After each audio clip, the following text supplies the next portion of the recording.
everyone, welcome back to Technical Jyoti. In today's video, I am going to explain workflow, configurations and customization in IBM RTC. So let's get started. In IBM Rational Team Concert, that is RTC, workflow customization involves tailoring the lifecycle of work items, defining states, transitions, and actions to match your team's process. This allows you to manage work effectively and align RTC with your organization requirements. So we're going to look the some steps involved in workflow customization for software development process. So let's look for the some steps to implement workflow for the software development process. First, we'll need to define workflow steps. The team will identify the necessary status for their development process. So first step will be new. The task has been created but not yet started. Second one is in progress. Development work is ongoing. Third is third one is ready for QA. That is the task is ready for testing.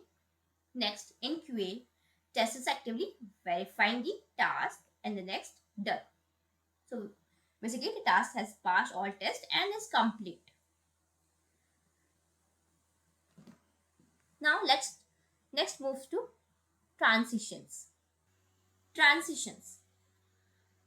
We need to define transitions between states to ensure logical progression.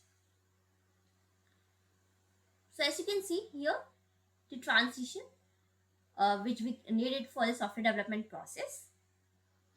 Initially, whenever any development process started, first we need to go to new workflow state.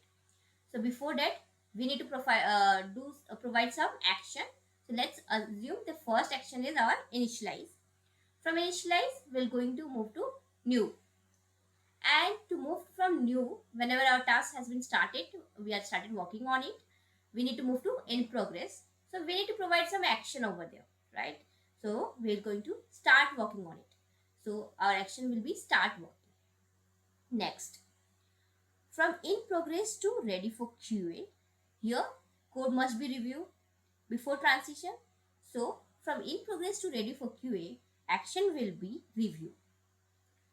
And afterwards, ready for QA to in QA, here tester accepts the task for validations. So here, ready for QA to in QA, we need to provide one action, that is, it should be completed testing. So action will be complete testing. Now from in QA to done, tester marks the test task as complete after validation. So in QA to done, the action will be set done. Suppose what will happen if after we have completed, but what will be happen? Suppose the task has been completed and it has been closed, but we got some error, right? And we want to continue in the same ticket. We want to reopen this ticket again. Maybe we have closed it with some valid reasons, but again we need to start working on the same ticket. Then we need to open it. So from done to in progress, we need to provide some one action, that is reopen. We will see all this transition and workflow when I will going to explain in my part 2 video for the workflow custom configurations. Let's understand the workflow customizations part.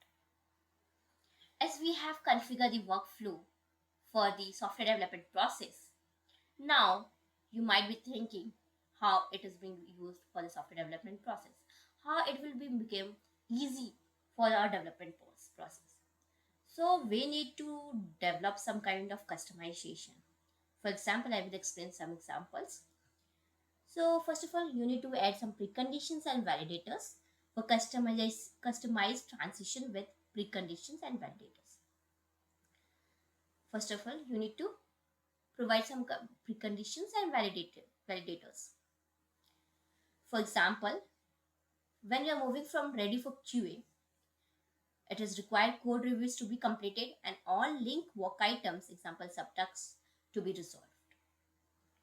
So when you are moving to QA, then you need to ensure that a code review has been done and all the linked work items has been completed. Now for done, second thing, for done, you need to ensure all linked defects are resolved and test cases are passed. You can move to done workflow state only when all the defects has been closed and test cases are passed. Then only you will be able to close that task. Now next, we can automate notifications also. Use RTC notification systems to alert relevant stakeholders. For example, notify testers when task moves to ready for QA, and notify product owners when tasks are marked as done. You can also use attribute for traceability. For example, you can add a custom attributes like reviewer and QA approver to track accountability. Include a mandatory field for attaching test cases, test results. Uh, Include a mandatory field for attaching test results or deployment notes. And you can also, next one is leveraging queries and dashboards. So you can create queries to monitor tasks in specific state. Example, task stuck in progress for more than 5 days. So you can create queries and show inside the dashboard if task stuck in progress workflow state for more than 5 days.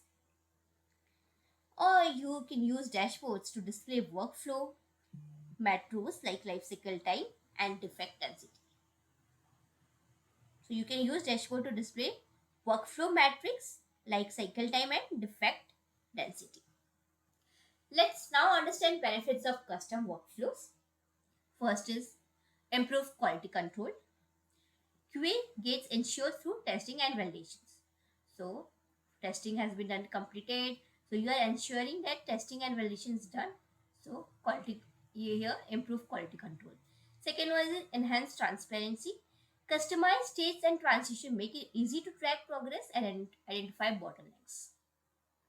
Third one is streamlined communications. Here automatic notification reduce manual overhead and keep the team aligned. Better compliance. Precondition ensures compliance with the team's defined standards.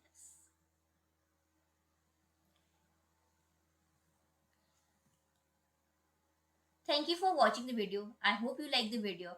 Please do like, share and subscribe to my YouTube channel.